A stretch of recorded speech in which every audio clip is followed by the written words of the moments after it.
The boy who had become the sea snake first tasted salt water when he was 4 years old. Not the careful, measured introduction a lord's son might receive in some sheltered cove, but a mouthful of Blackwater Bay swallowed whole when a rogue wave swept across the deck of his father's trading galley. Corlys Velaryon coughed and sputtered, his eyes burning, his small hands gripping the rail with white knuckles. His father, Lord Demon Velaryon, did not rush to comfort him. Instead, he knelt beside his son and said something the boy would remember for the rest of his long life. The sea does not care who your father is. It does not bow to dragons or crowns. If you would sail it, you must learn to respect it first and command it second. That was the beginning. Driftmark in those days was not yet the seat of unprecedented wealth it would become. It was a respectable holding, certainly, with a decent harbour and a fleet that served the crown well enough. The castle itself rose from grey stone on a grey island, surrounded by grey waters that turned silver when the sun broke through the clouds. It was a place built by the sea and for the sea. Every Velaryon child learned to read the tides before they learned to read books. They knew the smell of coming storms. They understood that wood and rope and sail were what kept their house alive, not the faded glory of old Valyria that some whispered about in the great hall. Corlys learned quickly. By 6, he could tie every knot a sailor needed. By 7, he knew which clouds meant rain, and which meant something worse. By 8, he was climbing the rigging of his father's ships, racing other boys to the crow's nest, his hands rough with calluses that no lord's son should have had. His mother, the Lady Velaryon, worried that he spent too much time with the sailors and not enough with his tutors. His father said the sailors were his tutors, and better ones than any maester could be, for what the boy needed to learn. The maps fascinated him most of all. In his father's solar there were charts of the known world, some new and carefully drawn, others ancient and cracked with age. Corlys would spend hours studying them, tracing coastlines with his finger, sounding out the names of distant cities, Volantis, Koth, Asshai, Yeti. Places that seemed as unreal as the stories his mother told him before bed. But they were real. Men had been there. Ships had sailed those waters. And if other men had done it, so could he. When he was 10, his father took him on his first real voyage. Not a short trip up the coast to Duskendale or across the bay to King's Landing, but a proper trading mission to Old Town, and then across the narrow sea to Pentos. The journey lasted 3 months. Corlys slept in a hammock below deck, ate salt pork and hard biscuit, and learned what it meant to be truly sick as the ship rolled through a storm off the stepstones. He also learned what it meant to see a coast you had only imagined appear on the horizon, to watch a foreign city grow larger and more real with every passing hour, to walk streets where people spoke languages he did not know and sold things he had never seen. Pentos smelled different than Westeros. Spices and strange flowers and something else he could not name, something eastern and old. The Pentoshi merchants wore pointed beards and colourful silks. They spoke the common tongue with thick accents and laughed easily, their hands moving as much as their mouths when they bargained. His father traded wool and tin for wine and glass and ornate daggers that would sell well in King's Landing. Corlys watched everything, storing it away, learning the rhythms of trade and negotiation. On the voyage home, his father let him take the wheel for an hour under the supervision of the captain. The ship responded to his touch. sluggish and powerful, like a living thing that had to be coaxed rather than forced. When he finally handed control back, his arms ached, and his head spun with the effort of holding course. But he understood something new. A ship was not a tool. It was a partner. You had to learn its moods and its limits. You had to earn its cooperation. He was 12 when he realized Westeros was too small. It happened during a feast at King's Landing, where his father had brought the family to attend upon King Jaehaerys.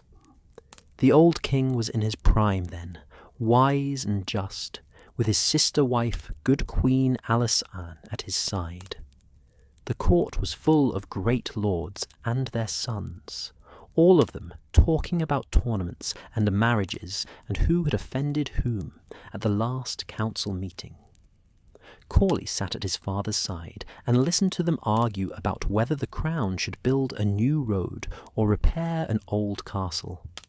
Important matters, perhaps, but they seemed so small, so limited. These men had never been more than a few 100 miles from where they were born. They thought Old Town was distant and Dawn was exotic. They had no idea what the world actually contained. That night, lying in his guest bed in the Red Keep, Corlys made himself a promise. He would sail farther than any of them. He would go where the maps turned blank and the sailors' tales began. He would see the things his father's charts only hinted at. And he would come back rich enough that no one in Westeros could ignore him. The years that followed were years of preparation.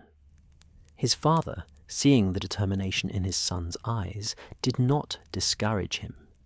Instead, he made sure Corlys learned everything he would need. Navigation by stars and sun, the languages of the free cities, how to judge a cargo's value and a captain's character, how to command men who were older and harder than he was, how to fight with sword and knife because the sea lanes weren't always peaceful, how to survive on short rations and foul water because voyages did not always go as planned. By 16, Corlys was taller than his father, lean and strong from years of physical labour. His hair still dark, and his face not yet weathered by wind and sun. He was given command of a small trading vessel, the Lady Baela, named for his grandmother. It was not the largest ship in the Velaryon fleet, but it was sound and swift, and its crew knew him well enough to trust him. His first independent voyage took him to Braavos, where he traded Westerosi oak for Myrish lace and Tyroshi dyes. He made a modest profit. More importantly, he made no mistakes. His second voyage went farther. He sailed to Myre itself, then to Lys, then down the coast to Volantis. The great city at the mouth of the Rhoyne sprawled before him, larger than King's Landing, older than anything in Westeros, except perhaps the Wall. He walked the long bridge and marvelled at its impossible span. He saw the black walls and wondered what secrets the old blood families kept inside. He met merchants who traded with Yiti and Asshai, men who spoke casually of months-long voyages across strange waters. They looked at him, this young Westerosi captain, and some of them smiled like they knew what he was thinking, because they had been young once too. They had stood where he stood and felt what he felt, that pull toward the horizon. One of them, a Volantene named Vellano, with a slave tattoo half covered by a gold collar he had bought his way out of, gave him advice over cups of strong Eastern wine. "The summer islands are peaceful," he said. "Trade there to build your reputation. Korth is where real wealth begins. But you need more than one ship to impress them. And beyond Korth, well, that is where the world becomes strange. That is where you learn what you are made of." Corlys asked him how far he had gone. Velaryon smiled. "Far enough to come back. That is the trick, young captain. Any fool can sail east until his ship rots under him or his crew cuts his throat. The trick is knowing when to turn around." When Corlys returned to Driftmark after that voyage, his hold was full and his purse was heavy, but his mind was already planning the next journey. His father saw it and did not try to stop him. His mother saw it and wept, because she knew her son wouldn't be content with the life other lords' sons lived. He would chase something she could not follow, out past the edge of their world. By 18, Corlys had been to every free city and half the ports in Slava's Bay. He had learned to speak Valyrian like a Volantine, to bargain in the pidgin tongue of the docks, to read the mood of a foreign harbour before his ship even touched the quay. He knew which officials to bribe and which to avoid. He knew which goods travelled well and which spoiled in the salt air. He knew which crews worked hard and which needed watching. His reputation grew. The young Velaryon who always came back. The captain who never lost a ship. The one with the silver hair and the restless eyes. It was in Lys, during his 7th independent voyage, that he met the man who would sail with him for the next 20 years. Jarl was lowborn, the son of a fisherman from the Reach who had taken service on a merchant ship as a boy and never gone home. He was 30 years old, scarred and weathered, with hands like leather and a broken nose that had healed crooked. He also knew the eastern trade routes better than anyone Corlys had met, and when the Lady Baela needed a new first mate, Corlys hired him without hesitation. They were an odd pair, the lord's son and the commoner, the educated navigator and the practical sailor. But they worked. Jarl had no ambition beyond a full belly and a share of the profits. He did not care about glory or reputation. He cared about keeping the ship afloat and the crew alive, which made him exactly the kind of man Corlys needed beside him. It was Jarl who first suggested they try for the Jade Sea. They were in Volantis again, taking on cargo for the journey home, when Jarl mentioned it casually over their evening meal. "I met a captain from Korth last night," he said. "He claims there is a fortune to be made in silks and spices if you can reach the ports beyond the Jade Gates. Most Westerosi never try. They think it is too far, too dangerous. Which means the ones who do try face less competition." Corlys considered it. He was 19 now, experienced enough to attempt something ambitious, young enough to survive the risks. The Lady Baela was in good condition. He had a crew he trusted, and most importantly, he had the hunger, the need to go farther, see more, be the first Westerosi in a generation to sail those legendary waters. When he presented the plan to his father, Lord Demon did not forbid it, but he did warn his son. "You are proposing a voyage of at least a year, perhaps more. You will be beyond any help if something goes wrong. The Crown will not send ships after you. I will not be able to send ships after you. You will live or die by your own choices." Corlys met his father's eyes. "I know." His father studied him for a long moment, then nodded slowly. "Then go. But take 2 ships, not 1. You will need the extra cargo space if you find what you are looking for, and you will need the security of numbers if you encounter trouble." And so Corlys Velaryon, at 19 years old, prepared for the voyage that would make his name.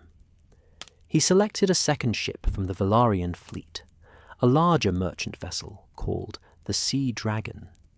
He handpicked both crews, choosing men who had sailed with him before and proven themselves steady in rough weather and tense situations.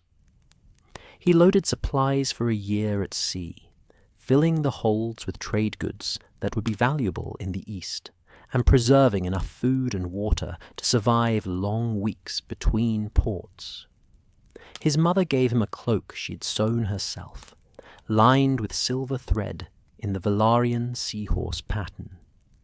His father gave him a Valyrian steel dagger that had been in the family for generations, its blade still sharp enough to split a hair.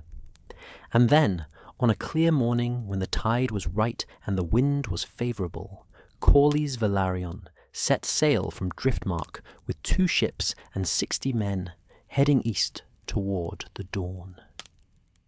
He did not know, as he watched the coast of Westeros shrink behind him, that he would become legend. He did not know that the wealth he would bring back would transform House Velaryon forever. He did not know the bitterness and frustration that awaited him in the small-minded politics of his homeland, or the wars he would fight, or the losses he would endure. All he knew was the wind in the sails and the horizon ahead, and the fierce joy of finally sailing towards something worthy of the effort. The sea stretched before him, vast and uncaring and full of promise, and Corlys Velaryon, who had salt water in his blood and ambition in his heart, sailed out to meet it. The first month of the voyage was familiar territory. Corlys and his 2 ships sailed the routes he had travelled before, stopping at Pentos for fresh water, at Myr for repairs to a cracked mast, at Volantis to take on additional spices that would trade well in Korth. The crew was in good spirits. The weather held fair. The ships ran smoothly, their hulls cutting through the water with the easy confidence of vessels that knew their business. But Corlys felt the difference in his bones. This was not another trading voyage, with a certain destination and a planned return. This was the beginning of something that had no guaranteed end. Jarl felt it too. The first mate spent his evenings checking and rechecking their supplies, making lists of what they had and what they might need, calculating how long they could survive if they found no friendly ports. He was not worried, exactly, but he was cautious in the way that kept men alive at sea. One night, as they sailed south from Volantis toward the Summer Islands, he sat with Corlys on the deck of the Lady Baela and spoke plainly. "We are leaving the world we know," he said. "From here on, every port will be less familiar than the last. Every shore will be stranger. The men understand that, but understanding and living it are different things. If they start to fear, if they start to doubt, we will have trouble." Corlys nodded. He had thought about this. "Then we keep them busy. We keep them fed, and we make sure every man knows he will share in the profits. Fear is easier to bear when there is gold at the end of it." Jarl grunted his agreement and went back to his lists. Corlys stayed on deck, watching the stars wheel overhead, the same stars men had navigated by for thousands of years. He wondered how many captains before him had sat like this, feeling the weight of responsibility and the thrill of the unknown pressing down in equal measure. The Summer Islands appeared on the horizon like a dream made solid, green and lush and warm, with beaches of white sand and water so clear you could see the bottom 10 feet down. The Summer Islanders came out to meet them in swift boats carved from dark wood, their hulls painted with intricate patterns of birds and fish and waves. The islanders themselves were tall and dark-skinned, beautiful in a way that made even hardened sailors stop and stare. They wore little in the heat, comfortable in their bodies in a way that shocked the more modest Westerosi crew members. But what struck Corlys most was their gentleness. The Summer Islanders weren't warriors or conquerors. They didn't posture or threaten. They welcomed the strange, pale men from across the sea with curiosity and courtesy, offering fruit and fresh water and asking for nothing more than fair trade in return. Their language was musical, full of soft vowels and rolling consonants that Corlys struggled to imitate. But through gestures and broken phrases and patient repetition, they communicated. The islands had what Corlys needed: fresh food, clean water, exotic goods that would be valuable farther east, golden heart bows that were said to be the finest in the world, rare feathers from jungle birds, carvings in precious wood, and something else, something less tangible. The Summer Islanders knew the eastern routes. They had been trading with Korth and beyond for generations. They could tell him what to expect. An older islander named Koja, a woman whose hair had gone silver but whose eyes were still sharp, sat with Corlys under the shade of a palm tree and drew maps in the sand with a stick. She showed him the currents that would speed his journey and the reefs that would wreck his ships if he was careless. She told him about the great cities of the Jade Sea and the lesser ports where a captain could find supplies without the interference of tax collectors and harbour masters. She warned him about the corsairs who haunted certain straits and the storms that rose up out of nowhere in the deep waters beyond Korth. "Why do you tell me this?" Corlys asked. "We are strangers to you." Koja smiled. "The sea connects us all. A drowned sailor helps no one. A successful voyage brings more ships, more trade, more connections between distant peoples. And besides," she added, "you have honest eyes. I do not think you will take our kindness and use it to do harm." Corlys left the Summer Islands with full holds and grateful heart.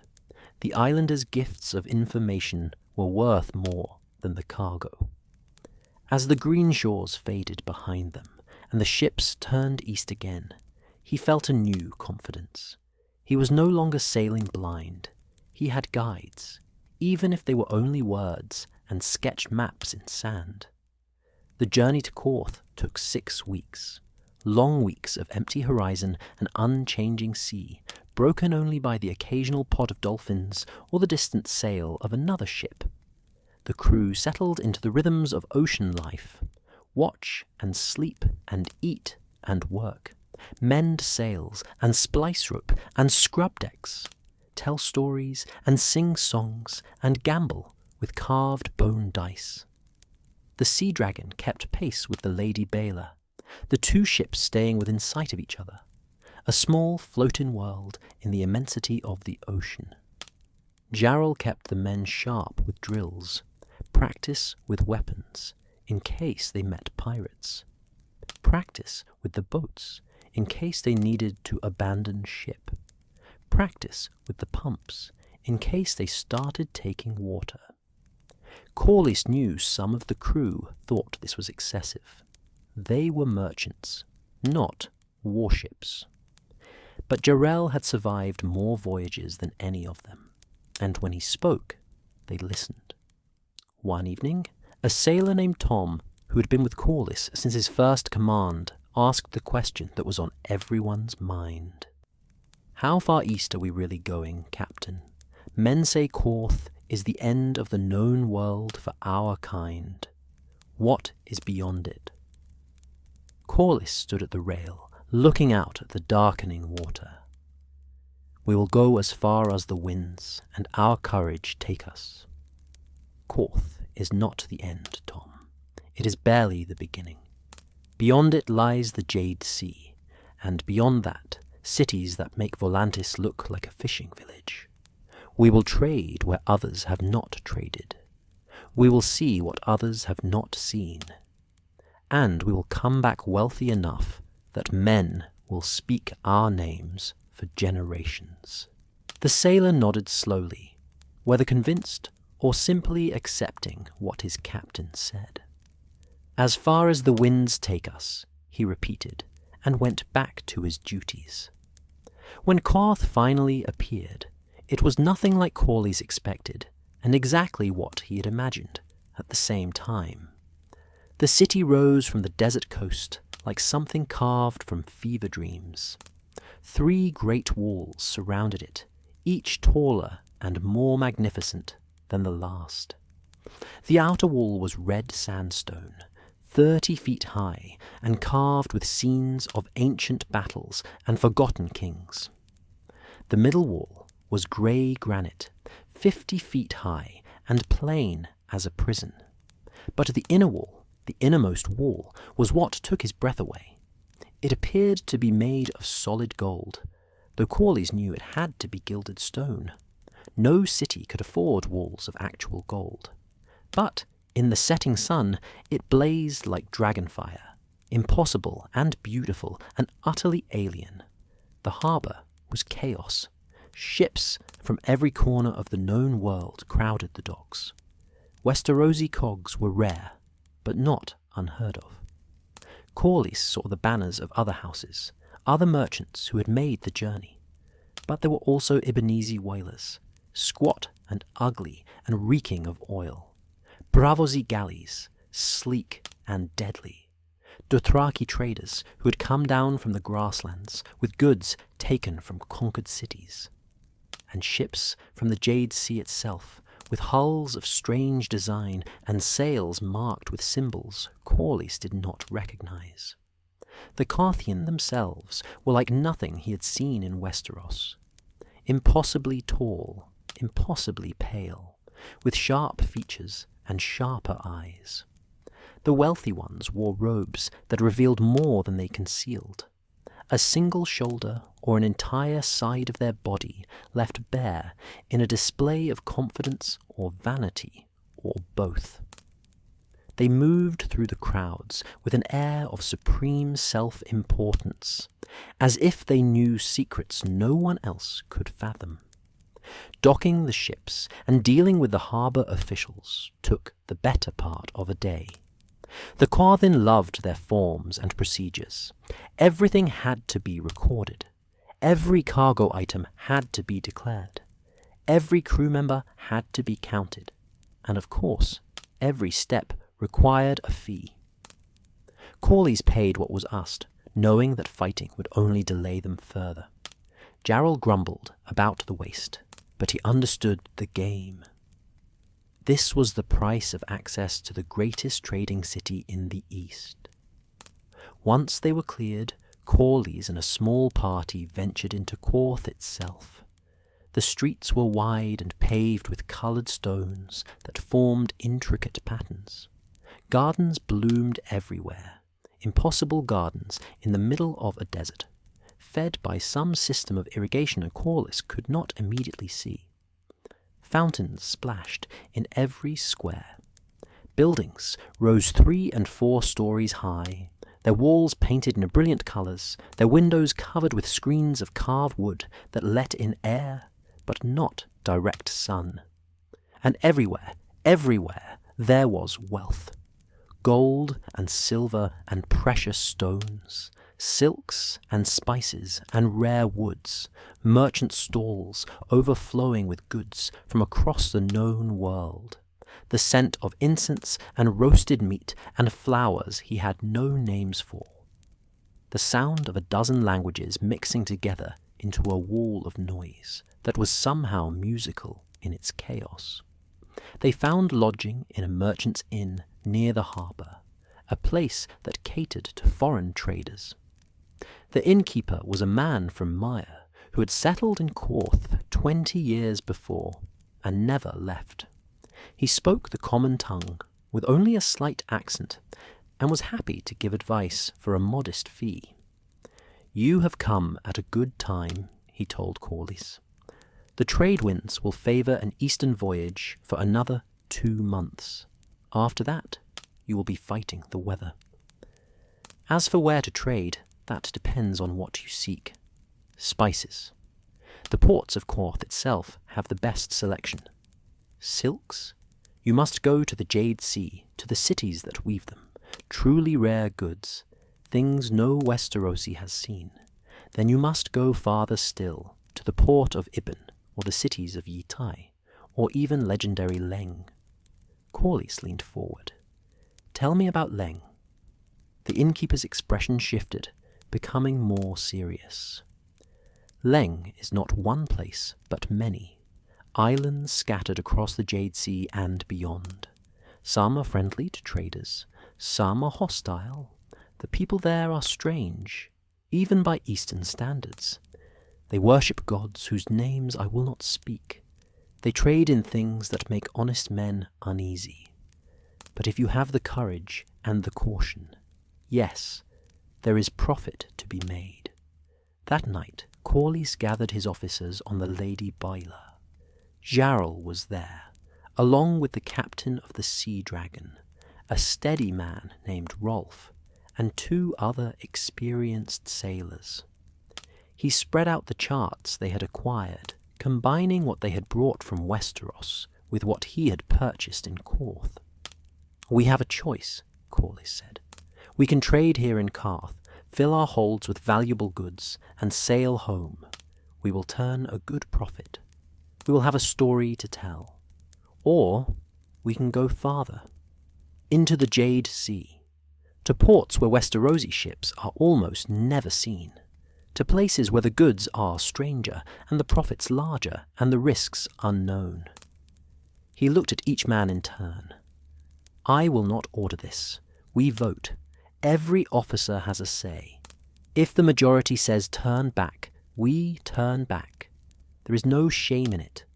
We have already come farther than most. The men exchanged glances. Rolf spoke first. I have a wife and children in Driftmark. I would like to see them again. But I didn't come this far to wonder what lay beyond the next horizon. I say we sail on. One by one, the others agreed. Even Jarl, cautious Jarl who worried about supplies and weather, nodded his head. We came to sail where others have not sailed. Let us do what we came to do. Corlys felt something in his chest, a mix of pride and fear and anticipation. Then it is decided. We resupply here, we make what trades are profitable, and then we sail for the Jade Sea. We will go as far as we can and return when we must. And whatever we find, we will face it together. 3 weeks later, after careful preparation and countless small trades that filled their holds with Carthian goods they could sell farther east, Corlys Velaryon's 2 ships passed through the Jade Gates and entered waters few Westerosi had ever sailed. The sea before them was vast and blue-green, its surface glittering in the sun like the gemstone it was named for. Behind them, Korth shrank to a golden blur on the horizon. Ahead, somewhere beyond the curve of the world, lay wonders and dangers in equal measure. Corlys stood at the bow of the Lady Baila, the wind in his face, the spray on his lips, and felt more alive than he ever had in his life. This was what he was meant for. Not the petty politics of Westeros, not the comfortable safety of known harbours. This, the unknown water and the distant shore, and the promise of something no man of his land had seen in generations. He did not yet know that men would call him the Sea Snake, the greatest sailor of his age, the man who brought the riches of the East to the West. All he knew was the salt and the sun and the impossible distance still to cross. And it was enough. The Jade Sea earned its name. The water itself seemed to hold a greenish tint that deepened as they sailed farther from Karth, as if the sea had absorbed the colour of the distant jungles that lined some of its coasts. Corlys had expected it to feel different somehow, this legendary water that so few Westerosi had crossed. but the waves rose and fell with the same rhythm as any other sea. The wind filled the sails or died away according to its own unknowable whims. The sun rose in the east and set in the west, just as it always had. Only the stars were different this far south. Constellations he had never seen from Driftmark, now wheeling overhead in patterns that made navigation more challenging. Jarrell adapted first, spending long nights with his charts and instruments, learning the new sky. He taught Corlys and the other navigators how to find their position using stars that had no Westerosi names, bright points of light that guided eastern sailors, but meant nothing to men from the Seven Kingdoms. It was humbling work, like learning to read all over again, but it was necessary. Out here, far from any coast they recognized, the stars were all that kept them from sailing in circles until their water ran out. The first port they reached was a small trading post on an island whose name the locals rendered as something like Xiaquo, though the common tongue twisted it awkwardly. It was not a grand city like Korth, just a collection of wooden buildings on stilts rising from a shallow bay, with docks that extended far out into the water to accommodate deeper-hulled ships. The people were golden-skinned and dark-haired, shorter than Westerosi, but powerfully built, with quick smiles and quicker hands. They spoke a lilting language that bore no resemblance to anything Corlys had heard before. Trade here was conducted almost entirely through gesture and demonstration. Corlys would show a bolt of Westerosi wool, and the local merchants would examine it, feel its weight and texture, and then offer their own goods in exchange. Spices in small clay pots, each one more pungent than the last. Carved jade figurines, cool and smooth to the touch. Dried fish that smelled terrible, but would keep for months at sea. Strange fruits preserved in honey. It was inefficient compared to the organized markets of Westeros or even Korth, but there was something honest about it. Value for value, with no words to hide behind. They stayed 3 days, just long enough to take on fresh water and make a few small trades. The locals were friendly, but wary, as if they had learned through experience that strangers from far away could bring trouble as easily as profit. On the second night, a storm rolled in from the south, a violent thing that sent rain sheeting across the bay and set both ships rocking dangerously even at anchor. The crew worked through the night securing everything that could come loose, bailing water that found its way below decks, and praying to whatever gods they believed in that the anchors would hold. When dawn came, the storm had passed. One of the local fishing boats had been driven onto the rocks and smashed to pieces. Corlys sent his carpenters to help with repairs, offering timber and nails from their supplies. The gesture was appreciated. That evening, the village headman invited Corlys and his officers to share a meal. They sat on woven mats in a house that swayed gently on its stilts, eating rice and fish and vegetables cooked in ways that made Corlys's eyes water from the spice. The headman did not speak the common tongue, but through an old merchant who knew a little Velaryon, he conveyed a warning. The Jade Sea is not kind to strangers. There are pirates who prey on ships that do not know these waters. There are reefs that appear at low tide and vanish at high tide, ready to gut a ship that passes at the wrong time. And there are places where the sea itself behaves strangely, where ships disappear and are never seen again. You have good ships and good men. Do not waste them through carelessness. Corlys thanked him for the advice and a promise to be cautious. But inside he felt a flicker of unease. They were truly beyond the edge of the known world now. If something went wrong out here, there would be no help coming. They would live or die by their own skill and luck. The next leg of their journey took them southeast, following the trade routes the locals had described as best they could, through broken translation and sketched maps.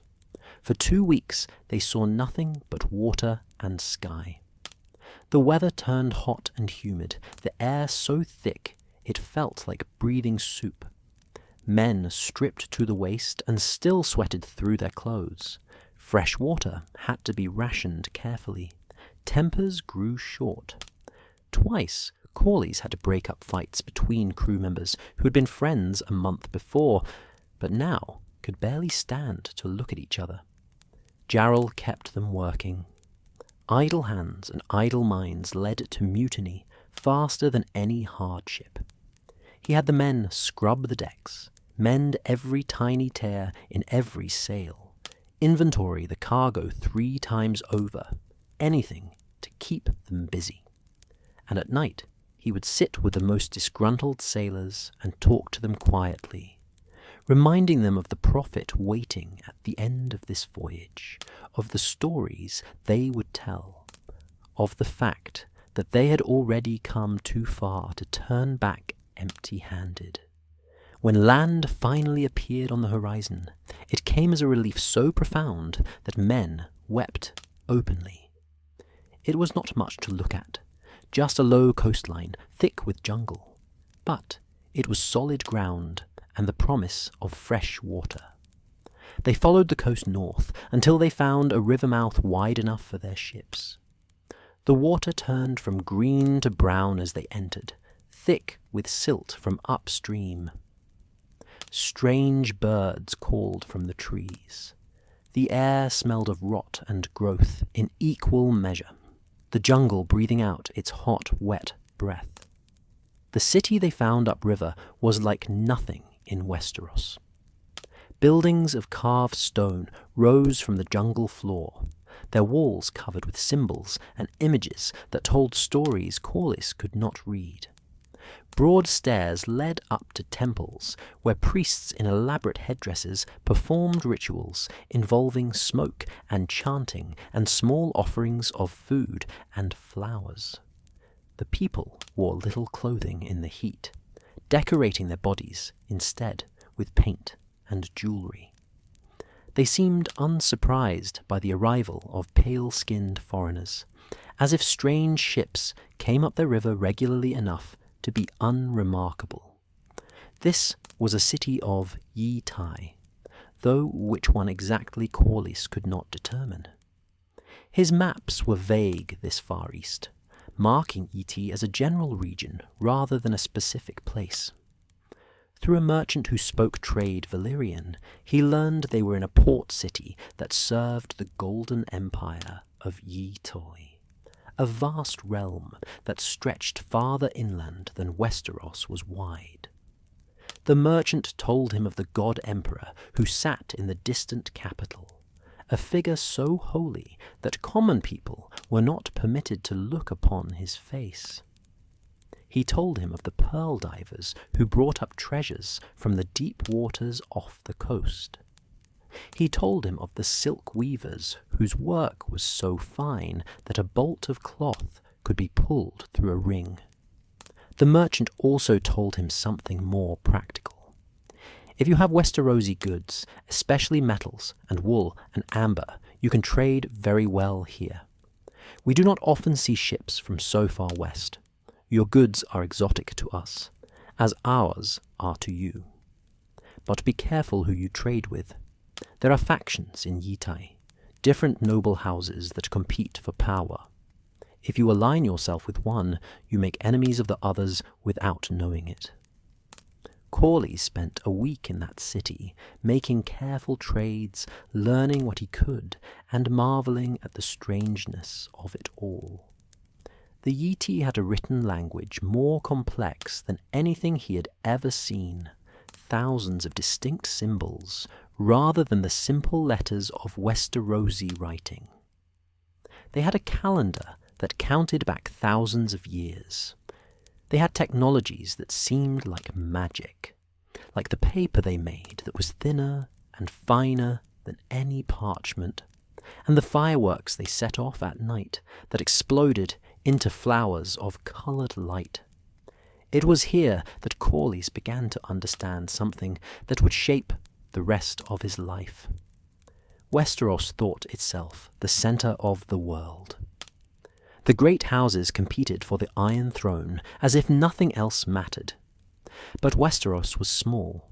It was a corner of a much larger world, a world that had ancient civilizations and vast empires and riches beyond counting. The men who sat in King's Landing and argued about which road to repair had no idea what existed beyond their narrow horizons. And Corlys, standing in a city that made King's Landing look provincial, felt a mix of excitement and frustration. Excitement at the discovery. Frustration that he would have to go back to a place that couldn't comprehend what he had seen. From Yiti they sailed north and east, chasing rumours of an island city called Leng. The weather turned fouler as they went. Storms rose up with little warning, forcing them to take in sail and ride out the wind and rain. One storm lasted 3 days, during which no man slept more than a few minutes at a time. The ships groaned and flexed, their timbers protesting but holding. When it finally passed, they found themselves off course, with no immediate way to determine where they were.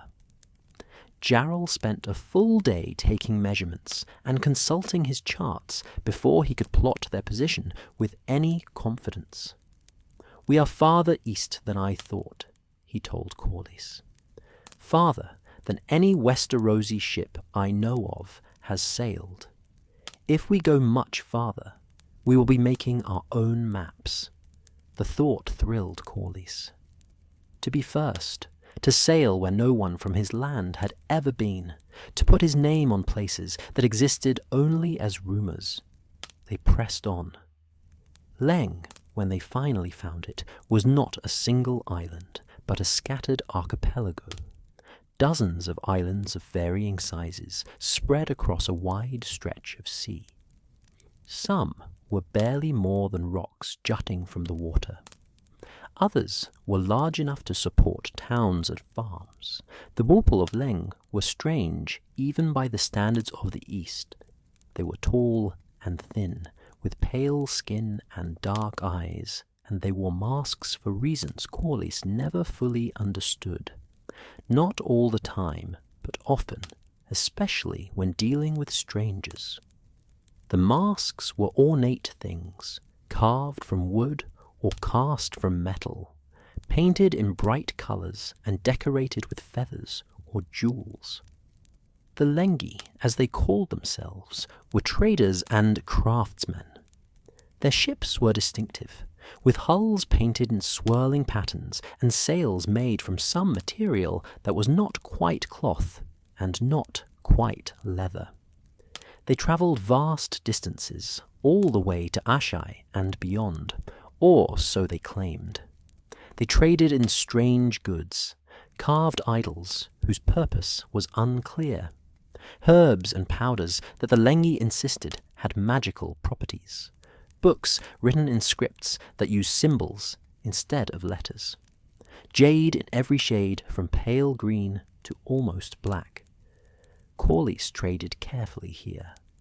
Some of the goods made him uneasy, though he couldn't have said exactly why. But other items were clearly valuable, the jade especially. Jade was prized in Westeros as a rare ornamental stone, but here it was so common that people used it for everyday items. A Westerosi lord would pay a fortune for a jade cup that a Lengi merchant considered cheap trade goods. It was in Leng that Corlys heard the first whispers of sea monsters. Not the exaggerated tales sailors told in taverns, but serious warnings from men who made their living on the water. There were things in the deep places of the Jade Sea, they said. Things that could overturn a ship or drag it down to the bottom. Most of them stayed in the deep water and left ships alone. But sometimes, especially during certain seasons, they came closer to shore. Sometimes they were curious. Sometimes they were hungry. Jarrell dismissed it as superstition at first, but then one of the local captains showed him scars on his ship's hull. Deep gouges that had splintered the wood down to the inner planking. Something big had rubbed against his ship in the night, the captain explained. He never saw it clearly, just a vast shadow beneath the water and the feeling of his ship being lifted and then dropped. He had been lucky. The thing had moved on. After that, Jarrell posted extra watches at night and made sure every man knew to call out if they saw anything unusual in the water. Corlys tried not to let it worry him, but it was hard not to imagine what might be swimming beneath them in the dark. They spent a month trading among the islands of Leng, moving from port to port, slowly filling their holds with goods that would be valuable back west. Jade and silk, spices and carved wood, strange instruments and stranger art. The sea dragon sat lower in the water now, heavy with cargo. The Lady Baela was the same. Both ships were becoming sluggish, less responsive the way a ship did when it was fully loaded. It was time to think about turning back. But first, Corlys wanted to see one more thing. The Lengi had told him about a floating city, a place where merchants gathered on great platforms built on the water itself. It moved with the seasons and the currents, never staying in one place for long. Right now, they said, it was 2 weeks' sail to the northeast. If he wanted to see the most exotic market in the known world, that was where he should go. Corlys discussed it with his officers. The men were tired, the ships were heavily loaded, and they were already farther from home than any of them had imagined. But they had come this far. Surely they could manage 2 more weeks. The floating city was real. It appeared on the horizon like something from a dream, a vast collection of platforms and boats and bridges all lashed together into a single sprawling structure that rose and fell with the waves. Hundreds of vessels clustered around it, from small fishing boats to large trading ships to floating houses where families lived permanently. And on the platforms themselves, merchants from every corner of the East traded in a chaos of languages and goods and desperate bargaining. Corlys had never seen anything like it. There was no government here, no harbour master, no rules except those enforced by reputation and mutual agreement. If you cheated someone, word spread, and no one would trade with you. If you proved reliable, doors opened and deals could be made that would be impossible in a conventional port. It was merchant anarchy, and it was glorious. They stayed a week, making final trades, exchanging some of the goods they had acquired earlier for items even more rare and valuable. Corlys bought a set of star charts from a Lengi navigator who had sailed all the way to the Shadowlands. He bought samples of every spice and silk and rare wood he could find, carefully labelling each one so he could show merchants back west exactly what he had brought. He bought jewellery and small statues and rolled paintings, portable wealth that would survive the journey home. And then, finally, with their holds bursting and their crews exhausted and their ships sitting dangerously low in the water, Corlys gave the order to turn west. It was time to go home. The journey back would take months. they would have to retrace their route, stopping at the same ports to take on supplies, enduring the same storms and empty horizons. But at this time they would be carrying proof of what they had accomplished. This time they would have cargo worth more than some lords' entire estates. This time they would be heroes. As the floating city fell away behind them and the Jade Sea stretched out ahead, Corlys allowed himself a moment of satisfaction. He had done it. He had sailed farther east than any Westerosi captain in the living memory. He had seen wonders and survived dangers. He had filled his ships with treasure, and now he would bring it all home and show the small-minded lords of Westeros just how big the world really was. But first, he had to survive the journey back, and as Jarl reminded him that evening, that was far from certain.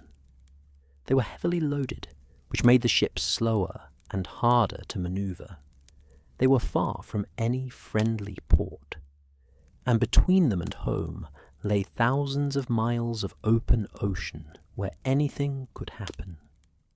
Corlys stood at the stern of the Lady Baela, watching the sun set over the jade-green water, and felt the weight of responsibility settle over him like a cloak. Getting here had been the adventure. Getting home would be the real test. The journey home took 8 months. 8 long months of fighting contrary winds and rationing supplies and watching the horizon for pirates who preyed on heavily loaded merchant ships. The storms that had seemed like exciting challenges on the way east now felt like mortal threats, each one capable of sending their precious cargo to the bottom of the sea. Twice they had to shelter in coves for days while typhoons raged outside, the wind howling like a living thing, and the rain coming down in sheets that turned the world grey. Once, off the coast of Yitai, they spotted a fleet of strange ships with black sails approaching from the north. Jarl ordered both vessels to full sail, and they ran south for a day and a night, before losing their pursuers in a maze of small islands.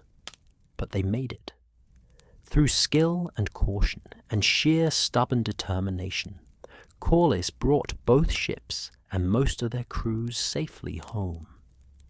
They lost 3 men to sickness during the voyage, their bodies consigned to the sea with proper words and genuine grief. They lost another 2 in a freak accident when a cargo net broke and crushed them under falling crates.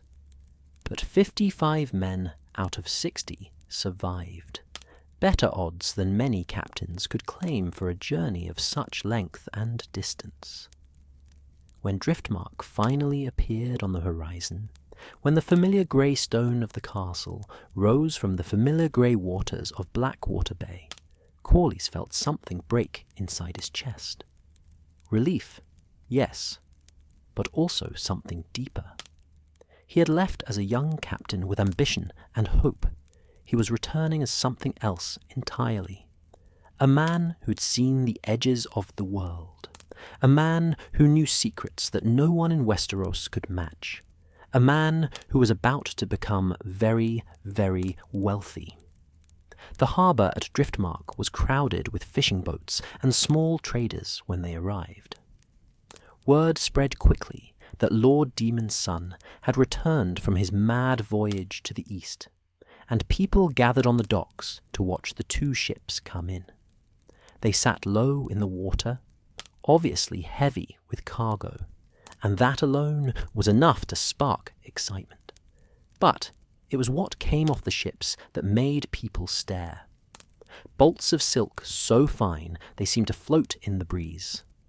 Jade carved into shapes both beautiful and strange, spices in quantities that filled the air with exotic scents, chests of rare woods and precious metals, jewellery set with stones that caught the light in ways diamonds never could, paintings on paper so thin it was almost translucent, instruments whose purpose no one in Westeros could immediately determine, And more, so much more, crate after crate of goods that represented the wealth of half the known world compressed into 2 ships' holds.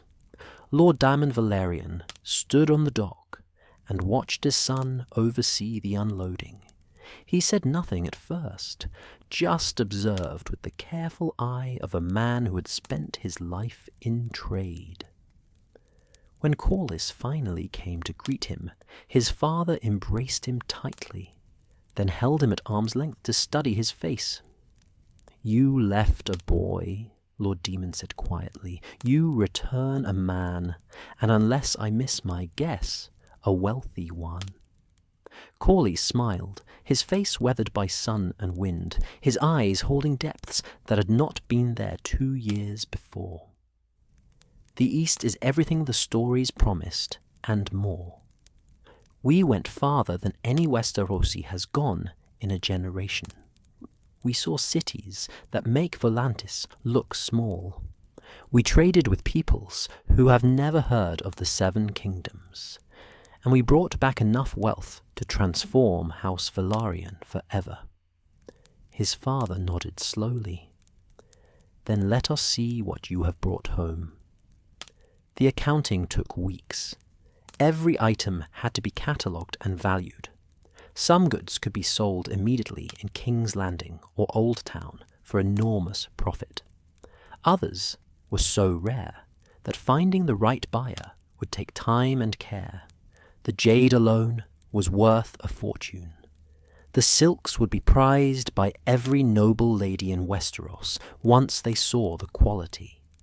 The spices would transform banquets from Winterfell to Sunspear. And the information Corlys had brought back, the charts and maps and knowledge of eastern trade routes, that was priceless. When the final tally was complete, House Velaryon's wealth had increased 10-fold, perhaps more, depending on how cleverly they sold the rarest items. It was the kind of success that transformed a house's standing in the realm. Suddenly, the Velaryons were not just respectable. They were rich in a way that made other houses pay attention. But Corlys did not rest. While others might have taken their profit and settled into comfortable retirement, he immediately began planning the next voyage. He had proven the route was viable. He had established contacts in the East. He knew which goods were most profitable and which ports were safest. The second voyage would be easier, faster, and even more lucrative, and the third would be better still.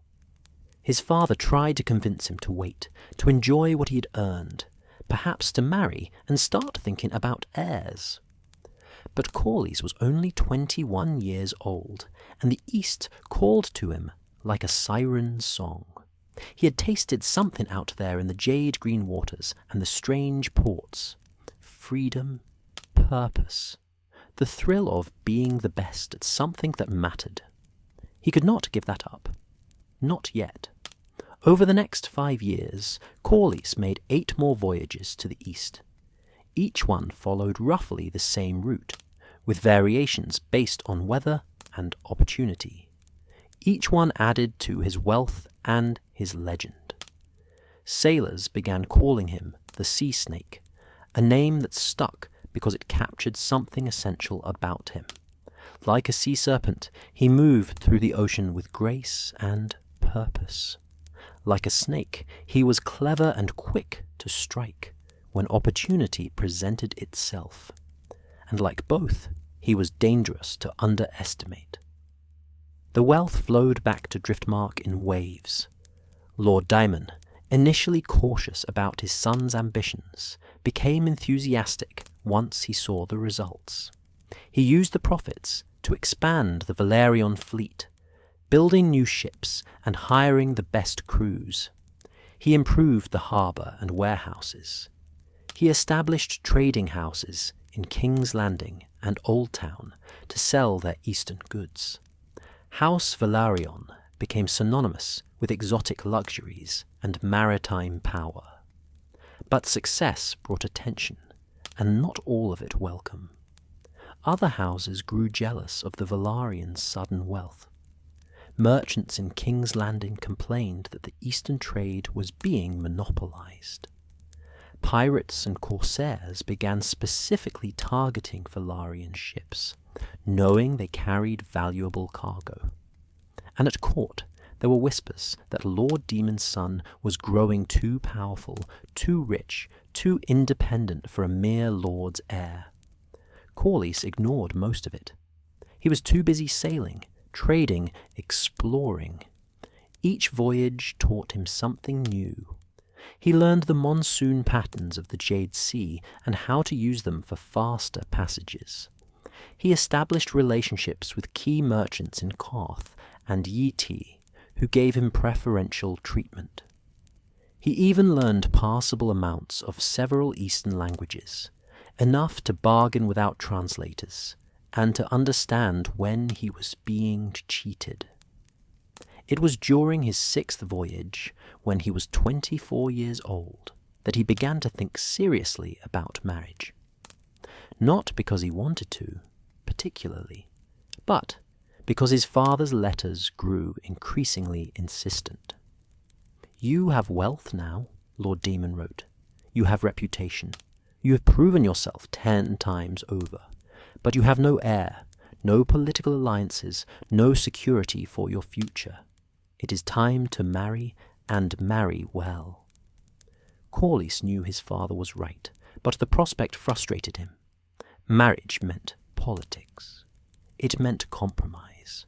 It meant tying himself to Westeros in ways that would limit his freedom. He had seen the world.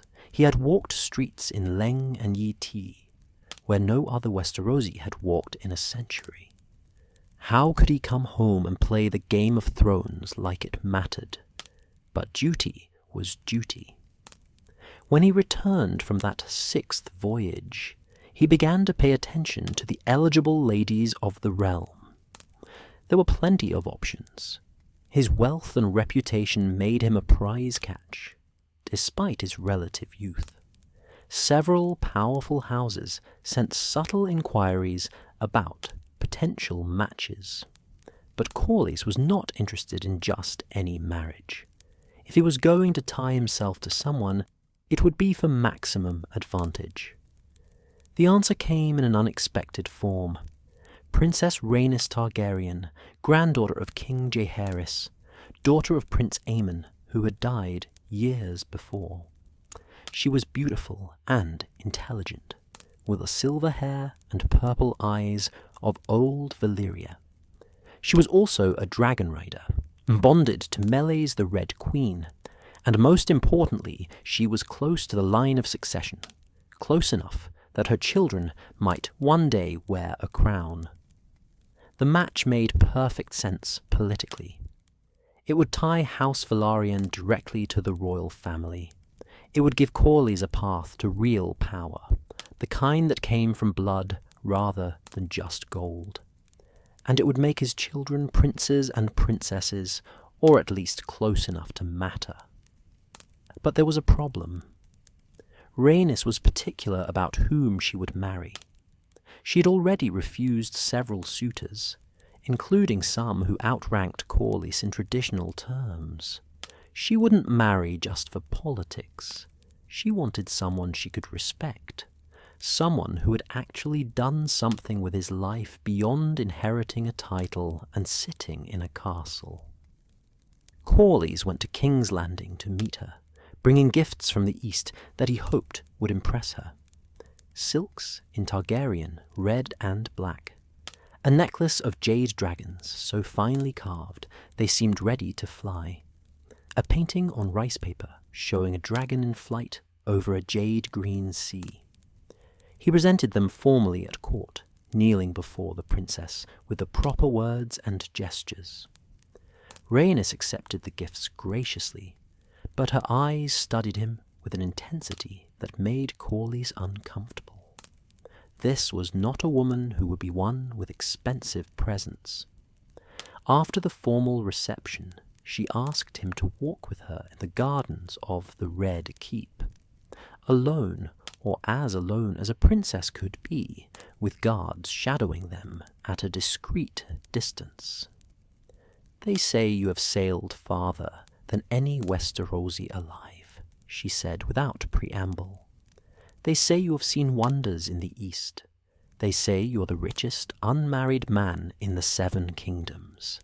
These things are impressive. But I would know what drives you, Corlys Velaryon. Why do you sail? Why do you risk your life on the sea when you could live comfortably at Driftmark?" Corlys considered his answer carefully.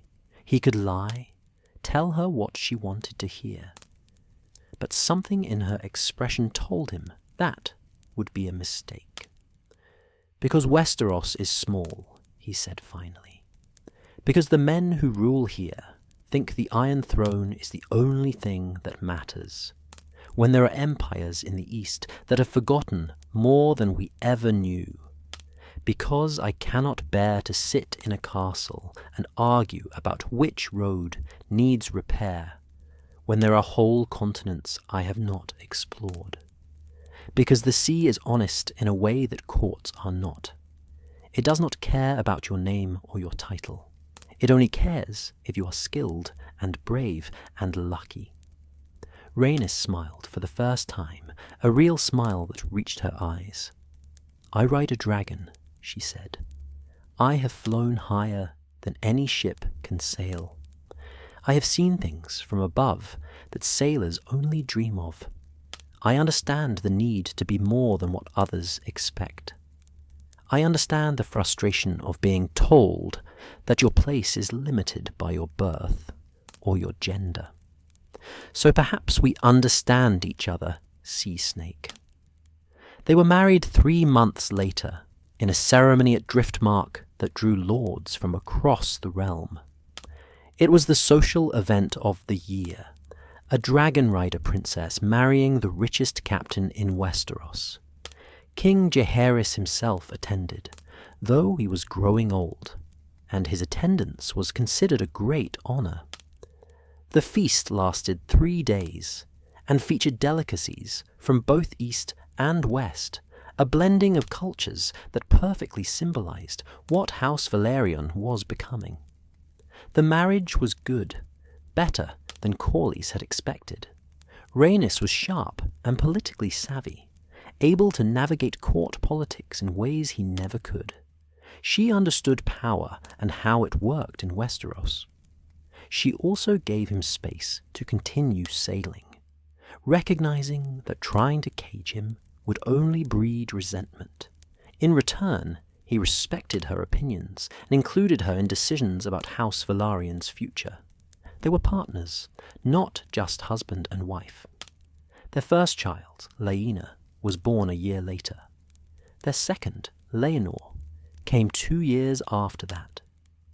Both had the silver hair and purple eyes of Targaryens, marking them as clearly royal blood. Corlys looked at his children and felt the weight of the future settling on his shoulders. These were his heirs. Through them, House Velaryon would endure. Through them, the wealth he had earned and the reputation he had built would pass to the next generation. But children also meant responsibility. Corlys cut back on his voyages, making only 2 or 3 a year, instead of the constant stream he had maintained before marriage.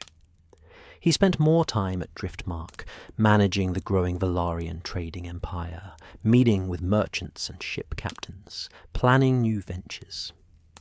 He also began to involve himself more in the politics of the realm, sitting on councils, advising the king on matters of trade and naval power. It was during this time that he was officially named Lord Admiral of the 7 Kingdoms, a position that gave him command of the royal fleet and authority over all naval matters. It was a recognition of his expertise and his house's maritime dominance. But it was also, he came to realize, a chain. The position required him to attend court regularly. It required him to participate in the endless debates and petty squabbles that passed for governance in Westeros. It tied him to King's Landing in ways that made his soul ache for the open sea. He endured it because it was necessary, because it gave House Velaryon power beyond just wealth, because his children would benefit from his position at court. But he chafed under it. Every council meeting where lords argued for hours about trivial matters made him think of the Eastern merchants who could make major decisions in minutes. Every time someone dismissed his suggestions because he was just a sailor, he remembered the respect he had earned in Qarth and Leng, where competence mattered more than birth. The frustration grew worse as King Jaehaerys aged. The old king, wise as he had been, was fading. His decisions took longer. His attention wandered. The court became increasingly dominated by ambitious lords jockeying for position, anticipating the succession and trying to place themselves advantageously for whatever came next. And Corlys, watching it all, felt the bitter taste of disappointment. He had sailed to the ends of the earth. He had brought back wealth that transformed his house. He had married a princess. He had powerful children. He had earned the position of Lord Admiral through merit and accomplishment. And yet, in the councils of Westeros, his voice still carried less weight than some lord who had never left his keep, whose only qualification was that his great-great-grandfather had bent the knee to Aegon the Conqueror. Late at night, when sleep would not come, Corlys would walk the docks at Driftmark and watch his ships at anchor. He would remember the jade-green waters of the eastern seas, the exotic ports where anything seemed possible, the freedom of being judged only by his skill and courage. And he would wonder if all his success in Westeros was worth what he had given up to achieve it. But then morning would come, and he would return to his duties, because that was what responsible men did. They bore their burdens and did what needed to be done, even when their hearts yearned for something else, even when the life they had built felt like a cage, however gilded. The sea snake had returned home. He had brought treasures beyond counting, but part of him, the part that had stood at the bow of the Lady Baela and sailed toward the unknown, that part remained forever in the east, sailing waters no Westerosi would likely see again in his lifetime. The Great Council of 101 AC was called to settle a question that should never have needed settling. King Jaehaerys the Conciliator, the wisest king Westeros had seen in generations, was dying. His sons were dead before him. Prince Aemon had fallen to a Myrish crossbow bolt years ago. Prince Balon had died more recently of a burst belly. The succession was unclear, and an unclear succession meant the possibility of war. So the old king, in his final act of wisdom, called the lords of the realm to Harrenhal to choose his heir. There were two principal claimants: Prince Viserys, son of Prince Balon, the old king's second son, and Princess Rhaenys, daughter of Prince Aemon, the old king's first son. By the laws of primogeniture, if sons came before daughters, then Viserys had the stronger claim as a male heir. But if the line passed through the eldest child, regardless of gender, then Rhaenys had inherited her father's claim and should be queen. Corlys knew which claimant he supported: his wife, the mother of his children, the woman who had more wit and strength than Viserys would ever possess. Rhaenys was a dragon rider. She was intelligent and politically astute. She had the blood of the dragon as strongly as any Targaryen alive. The fact that she was a woman should not have mattered. But in Westeros, it mattered more than anything else. The journey to Harrenhal took a week. Corlys travelled with a large retinue, befitting his status as Lord of the Tides and Lord Admiral. Rhaenys rode beside him, mounted on a fine courser, her bearing every inch a queen, even though she wore no crown. Their children remained at Driftmark under the care of trusted servants. Laena was 6 years old, Laenor 4. Too young to understand what was happening, but old enough that their future hung in the balance of the coming vote. Harrenhal was a cursed place. Everyone knew that. The massive castle, built by Harren the Black and destroyed by Aegon the Conqueror's dragonfire. Its 5 great towers still stood, but they were melted and twisted, monuments to the folly of defying dragons. It was a strange choice for a great council, but perhaps that was the point. A reminder of what happened when ambition and power collided without wisdom to guide them. Thousands of lords had come, from the greatest houses to the smallest landed knights. They filled Harrenhal's enormous halls and spilled out into tent cities that surrounded the castle. It was the largest gathering of Westerosi nobility in living memory. Every vote would matter. Every conversation could swing the decision.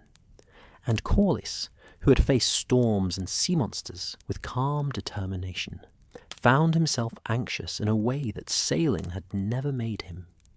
He spent the first days working the crowd, as Rhaenys called it, speaking with lords he knew, making arguments to those he did not.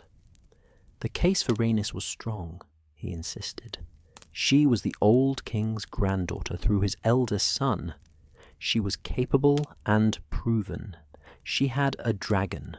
Her children would unite 2 of the realm's greatest houses, Targaryen and Velaryon. What could be stronger than that? But he saw the resistance in their eyes. Some lords were honest about it.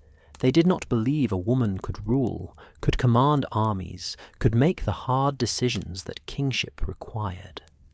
Others were more political.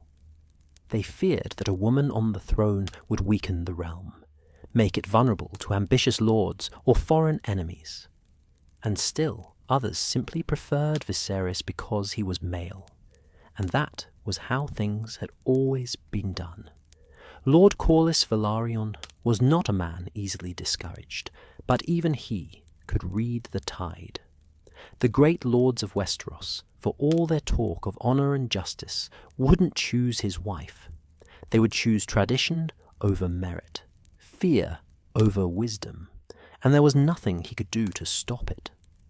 The vote, when it finally came, was not even close. Hundreds of lords chose Viserys. Only a handful chose Rhaenys. It was a humiliation, a rejection so complete that it could not be misunderstood.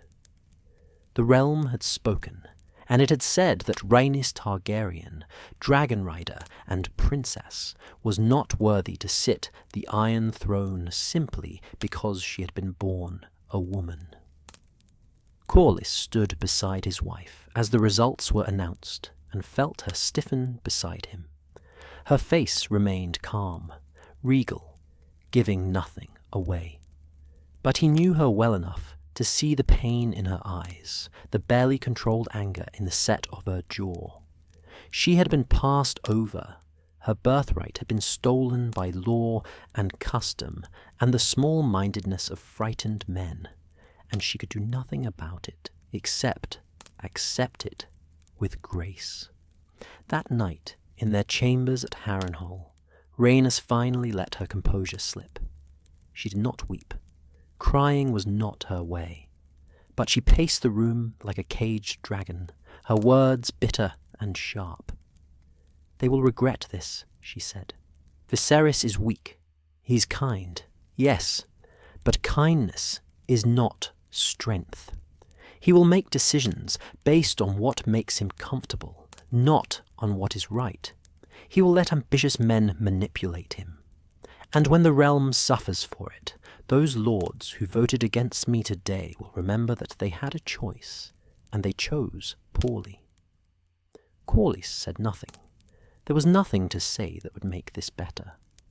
Instead, he poured her wine and let her rage until the anger burned itself out. Eventually, she sat beside him and took his hand. "Our children will remember this," she said quietly. "Laena and Lanor will know that their mother was denied what should have been hers. They will know that in Westeros, birth and merit and even dragons mean nothing if you are born the wrong sex. Perhaps that knowledge will make them stronger, or perhaps it will make them as bitter as I feel right now." Corlys squeezed her hand. "We will make sure they are strong," he said. "We will give them every advantage, wealth, ships, alliances. And when the time comes, when they are grown, perhaps the realm will be ready for what it was not ready for today." But he did not believe it, and neither did she. They both knew that this day had changed something fundamental in their relationship with the crown. Viserys would be king, and they would serve him, because to do otherwise would be treason. But the easy loyalty they had felt toward Jaehaerys would never extend to his grandson. How could it, when Viserys wore a crown that should have been Rhaenys? They returned to Driftmark after the council ended, and Corlys threw himself into work.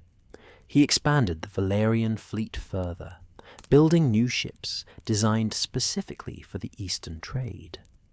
He established more trading posts in the free cities, and even sent ships to explore routes he had not yet fully mapped. If Westeros would not give his family the recognition they deserved through blood and birthright, then he would earn it through wealth and power that could not be denied. The years that followed were prosperous but hollow. Viserys was crowned King Viserys I, and he proved to be exactly what Rhaenys had predicted. Kind, generous, well-meaning, but weak. He preferred feasts to councils and comfort to difficult decisions.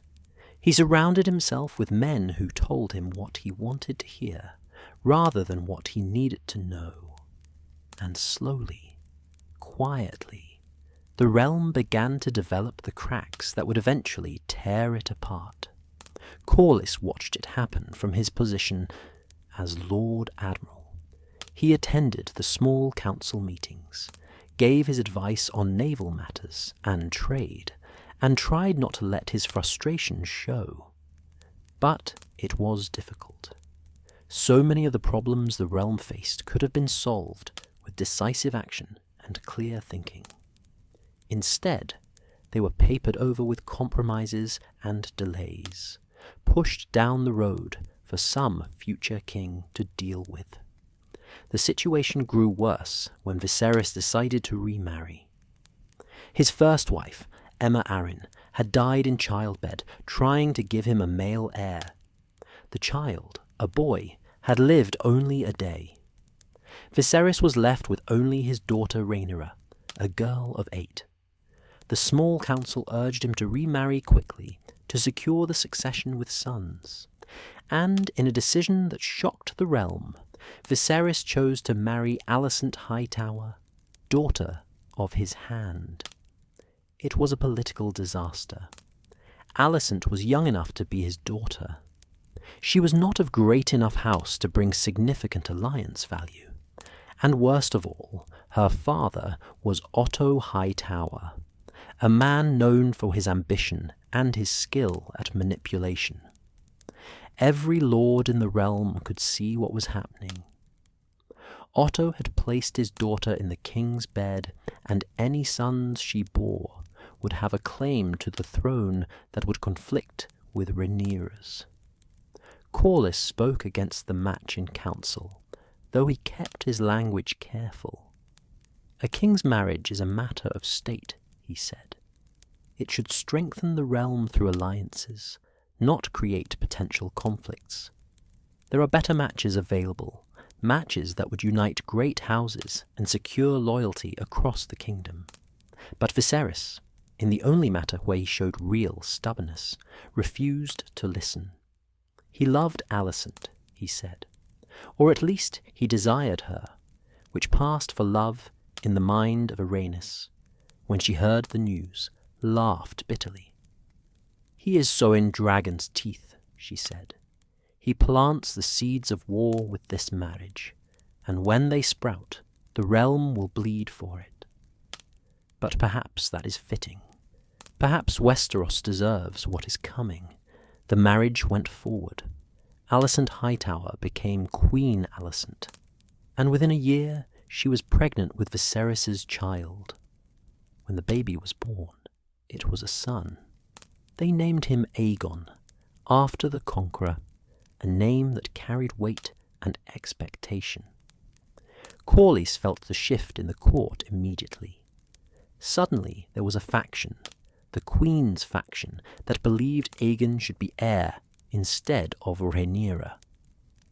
After all, the Great Council had established that males came before females in the succession. Viserys had been chosen over Rhaenys for exactly that reason. Why should Aegon not be chosen over Rhaenyra? Viserys tried to hold the line. He formally named Rhaenyra his heir, and demanded that all the lords swear oaths to uphold her succession.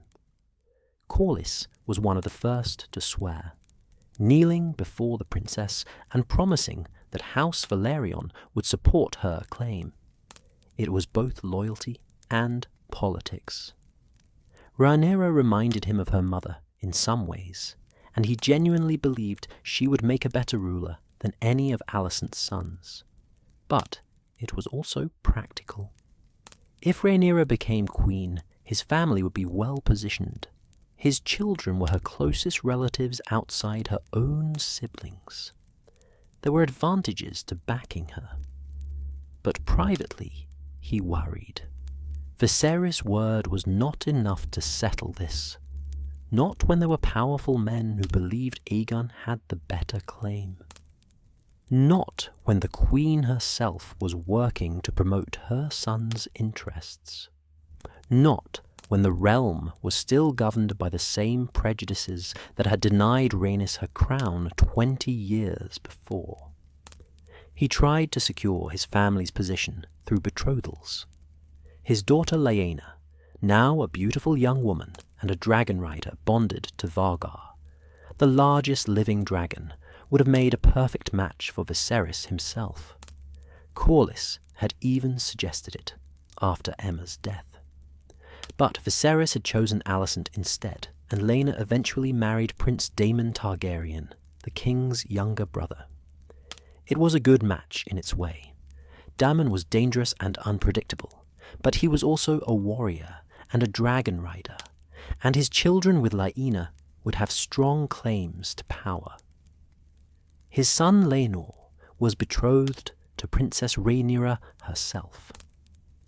That match was pure politics, arranged to bind House Velaryon even more tightly to the heir's cause.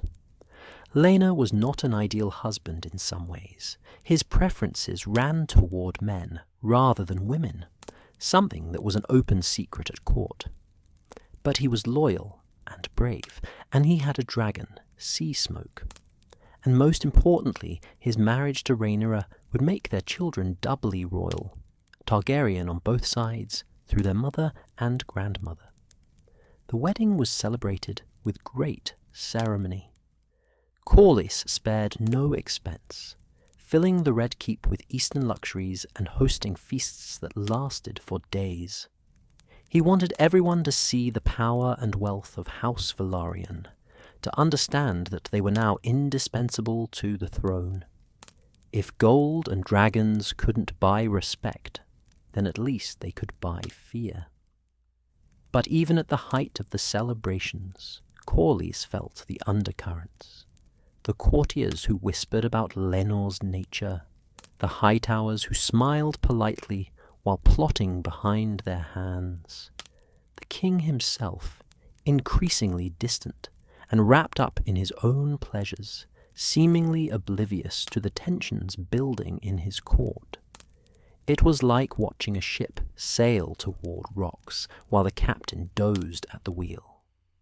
You could see the disaster coming, but you were powerless to prevent it. The years passed. Rhaenyra had children, 3 sons named Jacaerys, Lucerys, and Joffrey. They had dark hair rather than the silver of Targaryens, which led to more whispers about their paternity. Corlys did not care. They were his grandsons by law, and he loved them as such. He taught Jacaerys about ships and the sea, hoping to pass on at least some of his knowledge and passion to the next generation. The boy was bright and eager, with a natural affinity for sailing that pleased Corlys enormously. Meanwhile, Queen Alicent had more children, another son, Aemond, and a daughter, Helaena, and eventually a 3rd son, Daeron. With each birth, the Queen's faction grew bolder. They pointed to Aegon and his siblings as the true heirs, pure Targaryen children with the proper colouring and the proper father. They suggested that Rhaenyra's sons were bastards, though never quite loudly enough that they could be called to account for it. Corlys attended council meeting after council meeting, where these tensions played out in coded language and subtle insults. He watched the realm slowly divide into 2 camps, green for Alicent and black for Rhaenyra. He saw the king grow older and weaker, less and less able to hold his fractious court together. And he knew, with the certainty of a man who had navigated through storms, that this was not going to end peacefully. He tried to prepare. He built more ships, expanded the fleet until House Velaryon had more warships than the crown itself. He stockpiled weapons and supplies. He made alliances where he could, securing promises of support if conflict came. He did everything a careful, experienced lord should do when he saw war on the horizon. But he also felt the futility of it. He had sailed to the ends of the earth and brought back treasures beyond counting. He had married a princess and fathered royal grandchildren. He had served the crown faithfully for decades. And here he was, in his 60s now, preparing for a war that should never have been necessary. A war caused by nothing more than Westerosi stubbornness and prejudice, and the same small-minded thinking that had disgusted him since he was young. Late at night, when sleep would not come, Corlys would walk the docks at Driftmark as he had done for years. He would look at his ships and remember when they carried spices and silks rather than weapons and soldiers. He would think about the jade-green waters of the eastern seas and wonder if he had made the right choice in coming back. He could have stayed out there in the Summer Islands or Qarth or even Leng. He could have lived as a merchant prince, respected for his skill and his wealth, never having to bow to lesser men or watch stupidity destroy everything he had built. But he had come home, for duty, for family, for the stubborn belief that he could make a difference. And now he would see where that choice led. The king was dying. The succession was contested. And when Viserys finally breathed his last, the realm would tear itself apart over a question that should have been settled 20 years ago, when they rejected Rhaenys. The irony was bitter as salt water. The sea snake, who had sailed farther and achieved more than any lord of his generation, would spend his final years fighting a war over something as pointless as whether a daughter, or a son should inherit a throne. It was the kind of waste that made him want to curse the gods and the realm and every lord who had voted at that damned great council. But he would fight anyway, because that was what duty demanded, because his grandchildren's future depended on it, and because, for all his frustration with Westeros, he was still a Velaryon, still a man who finished what he started, no matter the cost. The tide was turning, war was coming, and Corlys Velaryon, the sea snake, would face it as he had faced everything else in his long life, with courage, with cunning, and with the bitter knowledge that the world rarely rewarded those things the way it should. King Viserys I died in his sleep on an autumn night in the year 129 AC. He had been failing for months, his body rotting from some disease the maesters could not cure. When the end finally came, it was almost a mercy. But mercy was in short supply for what followed. The Greens moved first. Queen Alicent and her father, Otto Hightower, along with their supporters on the small council, kept the king's death secret for days while they secured King's Landing. They arrested anyone who might object. They seized control of the treasury and the gold cloaks. And then, when everything was in place, they crowned Aegon II in the dragon pit, before thousands of small folk who cheered because they were told to cheer. Rhaenyra was at Dragonstone when she heard the news. Not just that her father was dead, but that her throne had been stolen, her birthright claimed by her half-brother, her supporters in the capital imprisoned or killed. The message came by Raven, stark words that changed everything. Corlys was at Driftmark when he received word. He read the message twice, his jaw tightening with each word, and then called his household together. War, he told them simply. The succession is contested. We stand with Princess Rhaenyra as we swore we would. Prepare the fleet. The speed of preparation showed the value of his foresight. The Velaryon fleet was already the strongest in the realm, larger than the royal fleet, better maintained, crewed by men who had sailed with him or his captains for years. Within a week, he had 40 warships ready to sail. Within 2, he had 60. Each one armed and provisioned for war, each one commanded by a captain who understood that failure meant death or worse. Corlys sailed to Dragonstone to meet with Rhaenyra and the Black Council, as they were already calling themselves. The castle sat on its volcanic island, ancient and foreboding, its walls carved with dragons that seemed to watch him as his ship entered the harbour. He had been here many times before, but never had it felt so much like a fortress under siege. Rhaenyra met him in the great hall, seated at a table carved from a single massive block of stone. She was pregnant, he saw, though she tried to hide it beneath her gown. The stress of the past weeks showed in her face. She looked older than her years, harder, like someone who had suddenly discovered that the world was crueler than she had believed. "Lord Corlys," she said formally, "your loyalty honours House Velaryon and honours me. I, Will Corlys, bowed. You are the rightful queen, your grace. Your father named you heir. The lords swore oaths. Aegon and his supporters are usurpers and traitors. House Velaryon will support your claim with every ship and every sword we possess." The council that followed laid out the grim reality of their situation. Aegon held King's Landing and the loyalty of the Crown Lands, or at least most of it. He had the treasury, the capital, and the appearance of legitimacy.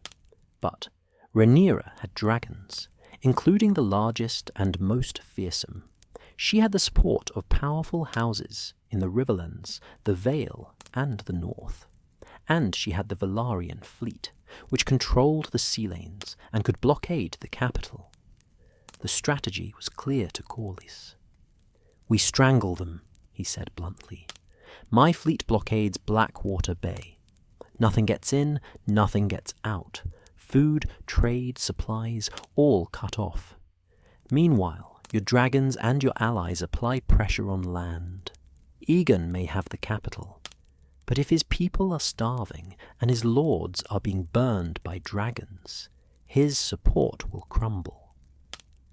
It was sound strategy, the kind of careful, methodical approach that had made Corlys successful in trade and exploration. But war, he was about to learn, did not follow trade routes or navigation charts. War had its own logic, brutal and chaotic. The blockade went into effect immediately.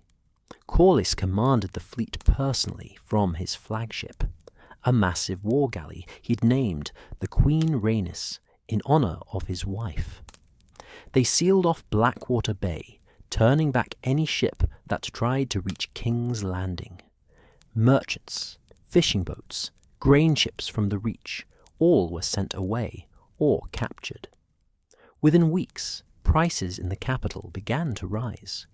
Within a month, there were reports of food shortages. But Aegon did not sit idle. He sent his own fleet out to challenge the blockade, smaller ships crewed by the Royal Navy and the sell sails from the free cities. The first naval battle of the war happened off the coast of Dragonstone, a chaotic affair that lasted from dawn to dusk. Corlys commanded from the deck of the Queen Rhaenys, his voice hoarse from shouting orders, his hands gripping the rail as ships rammed and burned and sank around him. They won. The Velaryon fleet was larger, better trained, and led by a man who understood naval warfare better than any admiral in Westeros. By the time the sun set, half of Aegon's ships were sunk or captured, and the rest were fleeing back to King's Landing. But victory came with a cost. Corlys lost 5 ships and nearly 200 men. He walked the deck after the battle, looking at the blood-soaked wood and the wounded sailors, and felt the weight of command in a way that trading voyages had never prepared him for. This was different from storms and sea monsters. This was men killing men over a question that should have been answered peacefully. This was waste on a scale that made him sick with anger. The war spread across Westeros like a plague. Dragons fought dragons in the skies, burning castles and armies and each other. Great houses tore themselves apart as fathers and sons chose different sides. The Riverlands became a battleground where armies clashed and fields burned. The small folk, as always, suffered most. Their homes destroyed, their crops seized, their sons conscripted into armies that cared nothing for their lives. Corlys tried to fight the war at sea, where he had advantage. His fleet raided the coasts held by the Greens, burning supply depots and capturing merchant ships. They transported Rhaenyra's armies where they needed to go, and prevented Aegon's forces from doing the same. The Sea Snake's reputation, earned through years of daring voyages to the east, now served him in war. Enemy captains feared him. His own men would follow him into any danger.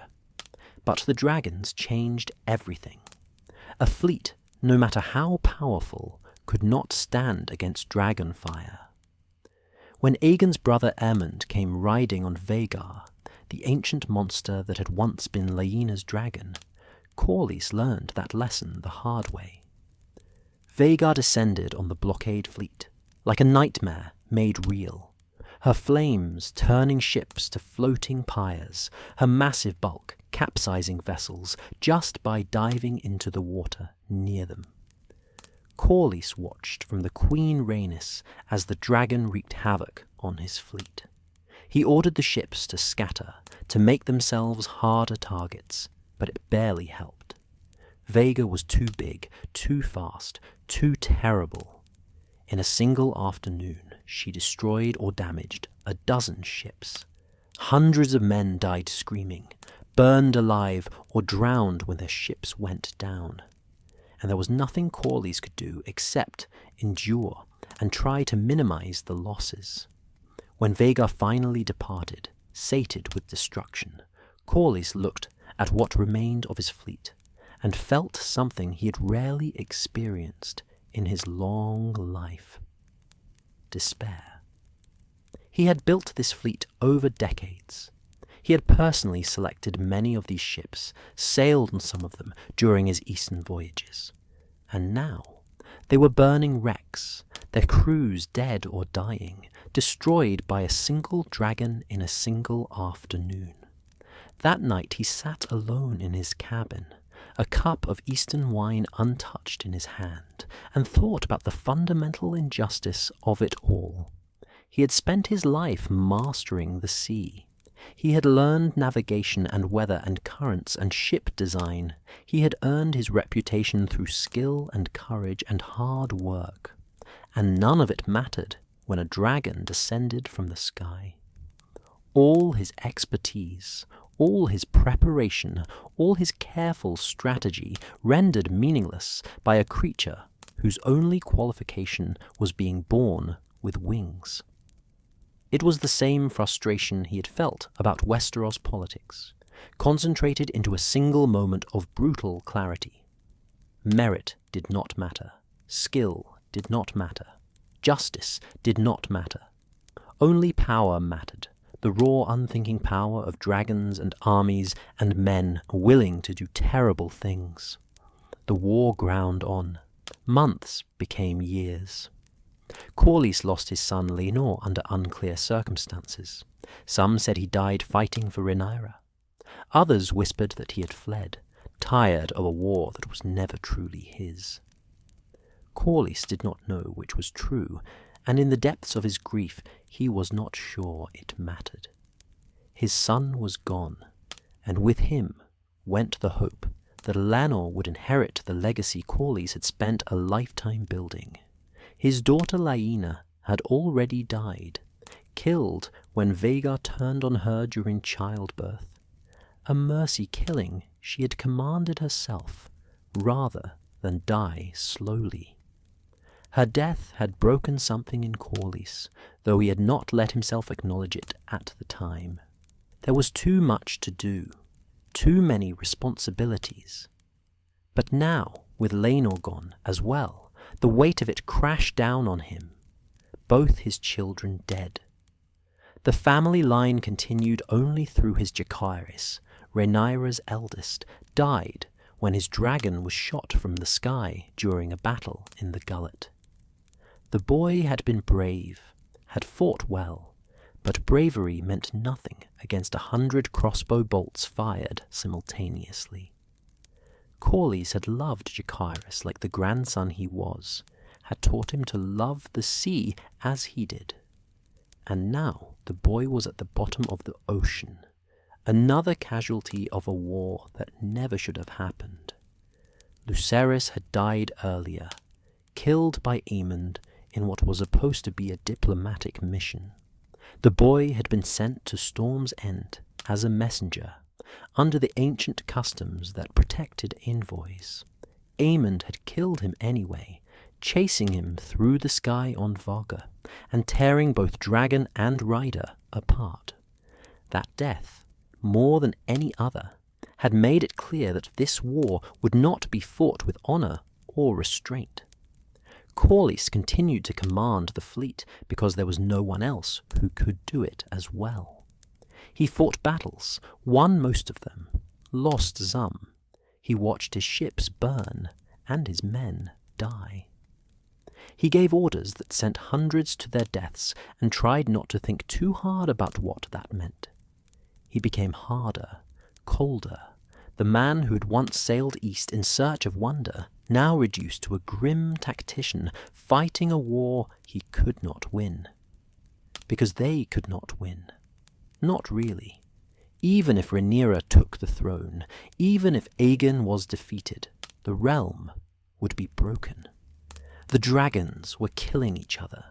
The great houses were bleeding themselves dry, and the small folk were learning to hate the nobility who had brought this catastrophe upon them.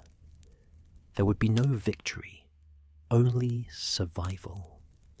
And even survival was starting to seem like too much to hope for. The worst moment came when Rhaenyra briefly held King's Landing. She had taken the capital through a combination of dragon power and the people's hatred of Aegon, who had fled rather than face her. For a few months, it seemed like the war might be won. Rhaenyra sat the Iron Throne, crowned herself queen, and began the work of restoring order. But it fell apart. The people of King's Landing turned against her, stirred up by hidden enemies and their own suffering. Riots broke out. Dragons were killed in the streets by angry mobs, and Rhaenyra, seeing her position collapse, fled back to Dragonstone with what remained of her supporters. Corlys was with the fleet when he heard that Aegon had returned to King's Landing, that Rhaenyra had been captured at Dragonstone, that Aegon had fed her to his dragon while her son Aegon the Younger watched. The image haunted him. The woman he had supported, the queen he had sworn to defend, killed in the most horrible way imaginable, eaten by a dragon while her child watched. It was cruelty beyond reason, beyond any possible justification. He wanted to rage, to sail to King's Landing and burn it to the ground. But he was an old man now, past 70, and he was tired in a way that sleep could not fix. Tired of war, tired of loss, tired of watching everything he had built and everyone he loved destroyed by this senseless conflict. The war was ending, not because anyone had won, but because there was nothing left to fight with. The dragons were nearly all dead. The great armies had bled each other white. The treasury was empty. The realm was exhausted. And the men who had started this war, Aegon and Rhaenyra both, were dead or dying. What remained was the question of what came next. Aegon II lived, but he was broken in body and spirit, dying slowly from his wounds. Aegon the Younger, Rhaenyra's last surviving son, was a prisoner in King's Landing. The realm needed a ruler, needed someone to pick up the pieces and try to rebuild what the Dance of Dragons had destroyed. Corlys, working with other surviving lords who were as tired of war as he was, helped broker a peace. Aegon II would rule until his natural death, which would not be long. Then Aegon the Younger would take the throne, uniting the two branches of the family and ending the succession dispute. It was a compromise that satisfied no one completely, but it was better than more war. Aegon II died shortly after, poisoned by his own supporters who wanted the war over.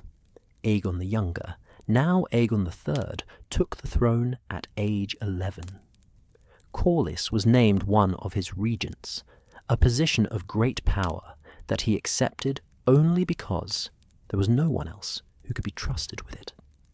But as he stood in the Red Keep, looking at the small boy who was now king, Corlys felt no satisfaction. Only the weight of all that had been lost, his children, his grandchildren, thousands of his sailors, dozens of his ships. The dragons that had made House Targaryen special were nearly extinct. The realm was impoverished and traumatized. And for what? So that one branch of the family could rule instead of another. So that men could prove that they would rather destroy everything than accept a woman on the throne. It was the same waste he had seen all his life in Westeros, the same small-minded refusal to see the bigger picture, the same willingness to throw away treasure in pursuit of pride. And now he was left to clean up the mess, to try to rebuild from the ashes of a war that never needed to happen. Late at night, in his chambers in the Red Keep, Corlys would sometimes take out the old maps from his eastern voyages. He would trace the routes he had sailed, remember the ports he had visited, the wonders he had seen. Out there, in the east, people traded and built and created. Here, in Westeros, they destroyed everything beautiful and called it honor. He had been right all those years ago when he was young and restless. Westeros was too small in territory, too small in vision, too small in spirit.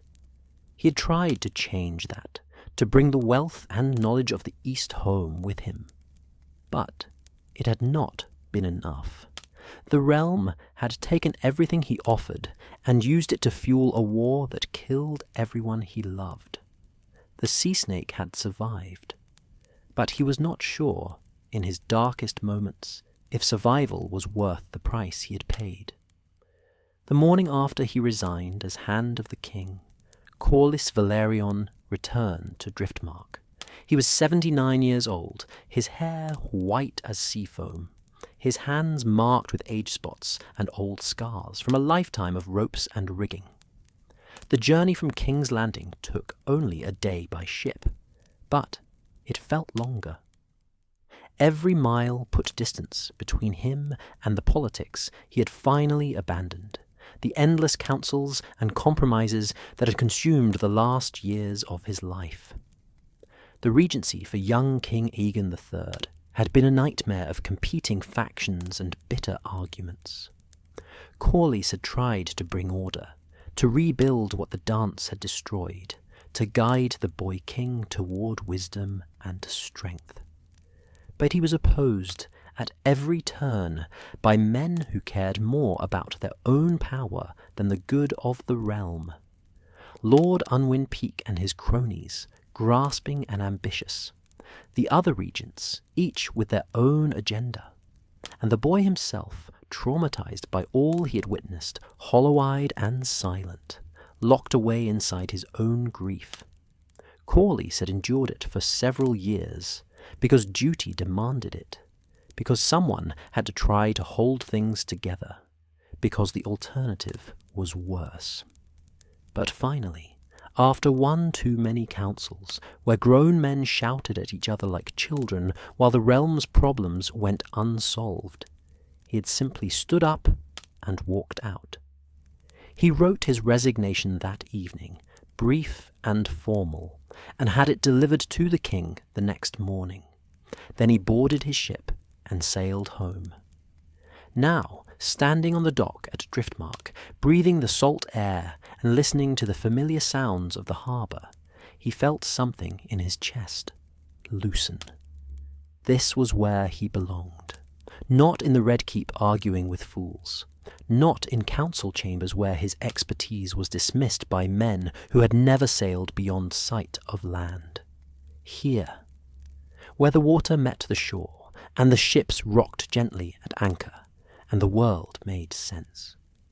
The castle had aged in his absence, or perhaps he just saw it differently now. The stones seemed greyer, the halls seemed emptier. So many of the people who'd filled these rooms were gone. His wife Rhaenys, dead for years now, passed peacefully in her sleep one winter night. His children, both dead in the war. His grandchildren, most of them gone as well.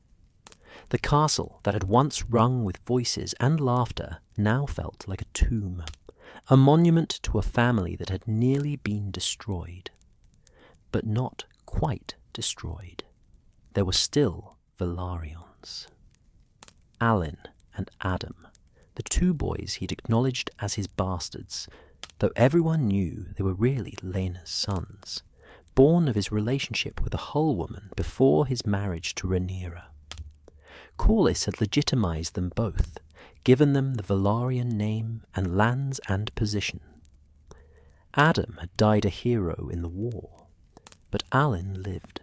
Alyn would inherit Driftmark when Corlys died, would carry on the name and the legacy. It would have to be enough. Corlys fell into a routine in those first weeks back at Driftmark. He rose early, before dawn, the old habit of a sailor's life. He would walk down to the docks and watch the sun rise over the water, painting the waves in shades of gold and pink. The fishermen knew him by now, the old lord who appeared each morning like a ghost. Some nodded respectfully. Others ignored him, too busy with their nets and lines to bother with nobility. He liked that, liked being just another man on the docks, watching the tide and the weather. No councils to attend, no ambitious lords to manage, no wars to fight. Just the eternal rhythm of the sea, which had been here before him, and would be here long after he was gone. After the dawn watch, he would tour the harbour, inspecting the ships. The Velaryon fleet had survived the war better than he had any right to expect, though it was diminished. Many ships had been lost, burned by dragons, or sunk in battle. But many remained, and new ones were. Corlys would stop sometimes and talk to the shipbuilders, asking about their work, offering suggestions born of decades of experience. They tolerated the old lord's interference because his suggestions were usually good. He knew ships the way other men knew their wives, every line and curve and structural weakness. When he said a keel needed reinforcing, or a mast should be stepped differently, he was usually right.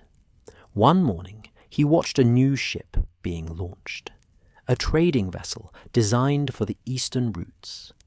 It slid down the ways into the water with a great splash, and the workers cheered. Corlys felt a pang in his chest watching it. He remembered when he had designed ships like that, when every new vessel represented another voyage, another chance to see the world. Now he was too old to sail, too old to stand the long months at sea, the hardships of distant ports. He would die here in Westeros, never again to see the jade-green waters, or the floating cities, or the exotic markets of Leng. The thought should have made him sad, but instead it brought a strange kind of peace. He had done it. He had sailed farther than any Westerosi of his generation. He had brought back wealth and knowledge that transformed his house. He had seen things that would never be forgotten, even if he was the only one left alive who remembered them clearly. That had to be enough. His afternoons were spent in his study, a large room overlooking the harbour. The walls were covered with maps, some old and cracked, others new and detailed, charts of the narrow sea and the summer islands, maps of Korth and the Jade Sea, sketches of coastlines in the uttermost east that he had drawn himself from memory, years after his voyages had ended. They were his legacy as much as any ship or treasure, knowledge that would outlive him. He had begun writing, something he had never had time for during his active years. Not a history exactly, but a chronicle. A record of his 9 great voyages to the east, with detailed descriptions of the routes, the ports, the peoples he had encountered, the goods that could be traded, and the dangers that must be avoided. He wrote in a clear hand, knowing that his eyes would not last forever, wanting to finish this while he still could. Sometimes young captains would come to visit him, men who'd heard the stories and wanted advice for their own eastern voyages. Corlys would receive them in his study, pour them wine from Volantis or the Summer Islands, and tell them what they needed to know, where to find fresh water, which ports welcomed Westerosi traders and which were hostile, how to navigate by the southern stars, what goods were worth the long journey and what were not. He never sugar-coated the dangers. The sea would kill you if you were careless, he told them. Pirates would rob you if you were weak. Storms would sink you if you were unlucky. And even if you survived all that, there was no guarantee of profit. The Eastern trade was risky, uncertain, demanding. But for those with the skill and the courage, the rewards were beyond measure. Not just in gold, though there was plenty of that, but in the experience itself. In seeing things no one else from Westeros had seen. In proving yourself against challenges that would break lesser men. The young captains listened with shining eyes, the same way Corlys had listened to Eastern merchants tell their tales when he was young. Some of them would make it, he thought. Some would sail east and return wealthy and famous. Others would die in storms or at the hands of corsairs, their names forgotten. But they would all try, because they had the same restlessness he had felt at their age, the same need to be more than what Westeros told them they could be. Evenings were the hardest time. When the sun set and the docks grew quiet and the castle settled into darkness, Corlys felt the weight of his years most heavily. He would sit in the great hall, often alone, a cup of wine at his elbow and the fireplace crackling, and remember. He remembered his first voyage to Pentos as a boy, the wonder of seeing a foreign city for the first time. He remembered the storms off the stepstones and the calm waters of the summer islands. He remembered Korth's golden walls blazing in the sunset. He remembered the floating city and the masked merchants of Leng and the carved temples of Yiti rising from the jungle. Every port, every coast, every strange encounter was filed away in his memory, precious and irreplaceable. But he also remembered the bitterness, the great council that rejected Rhaenys, the small-minded lords who dismissed his advice because he was just a sailor, the war that killed his children and destroyed his grandchildren, the endless councils where men argued about trivialities while the realm burned, all the ways that Westeros had taken what he offered and wasted it, thrown it away in pursuit of pride and power and petty rivalries. Which memories were stronger? The joy of discovery, or the pain of loss? He did not know. They were braided together now, inseparable, like the strands of a rope. You couldn't have one without the other. The East had given him purpose and wealth and wonder. Westeros had given him family and responsibility and grief. Both had shaped him into who he was, this old man sitting alone in a darkening hall, neither fully satisfied nor fully regretful. One evening, perhaps 6 months after his return to Driftmark, Alyn came to him in the great hall, his heir, his grandson in truth, if not in name, now a man grown and proven in his own right. Alyn had distinguished himself in the war, had earned a reputation as a capable naval commander. He would make a good lord of the tides when the time came. They sat together by the fire, drinking wine and not speaking for a long while. Finally, Alyn broke the silence. "Do you regret it?" he asked. "Any of it?" Corlys considered the question. It was one he had asked himself 1,000 times without finding a satisfactory answer. "Which part?" he said finally. "The voyages? The marriage? The war? The politics? All of it? Everything you did? Everything you built? Was it worth what it cost?" Corlys stared into the fire, watching the flames dance and shift. "The East was worth it," he said slowly. "Every voyage, every port, every storm I survived. That was real. That was mine. No one could take that away from me, not even death. I saw things no one else from Westeros will ever see. I brought back knowledge and wealth that transformed our house. If I had stayed home, lived a quiet life as a lord should, I would have died having done nothing worth remembering. He paused, took a sip of wine. But the rest? The politics, the war, the endless compromises and betrayals. I'm not sure. I tried to serve the realm.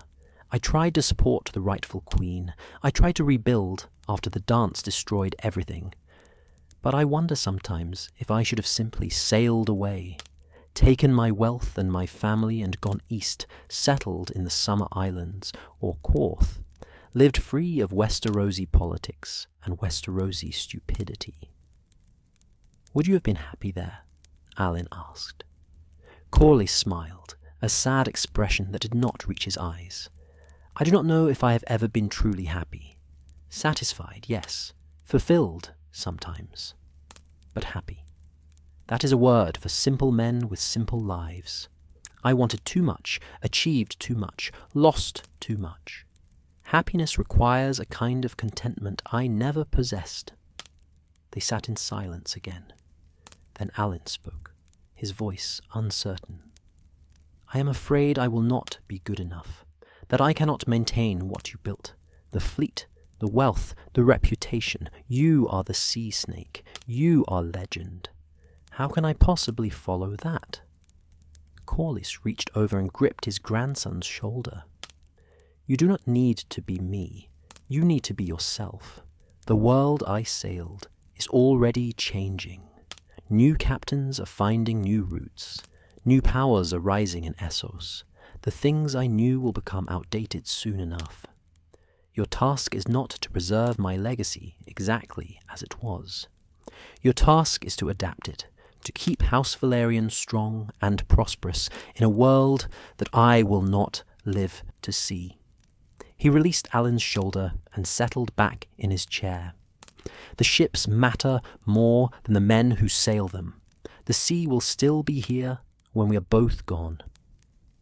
What matters is that House Velaryon continues to understand that, continues to tie its fortune to the tides rather than the whims of kings.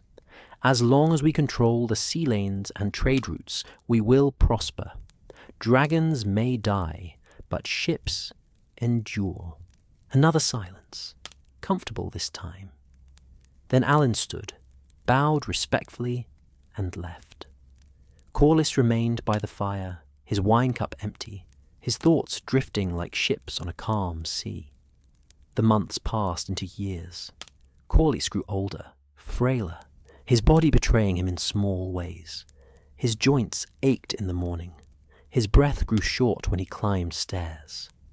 His vision blurred at the edges. He knew what was coming. He had seen enough men die to recognize the signs in himself. But he was not afraid. Death was just another voyage, one that every man must eventually make.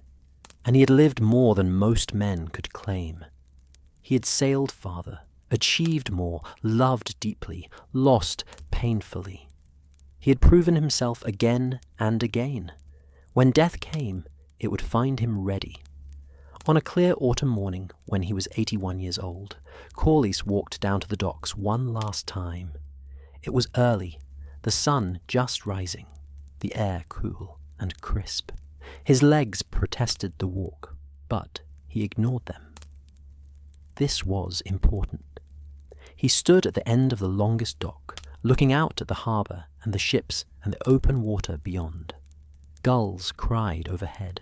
Waves lapped against the pilings. The smell of salt and tar and fish filled his nose. It was the smell of home, of life, of everything he had ever loved. A young captain was preparing his ship for departure, a trading voyage to Volantis and beyond.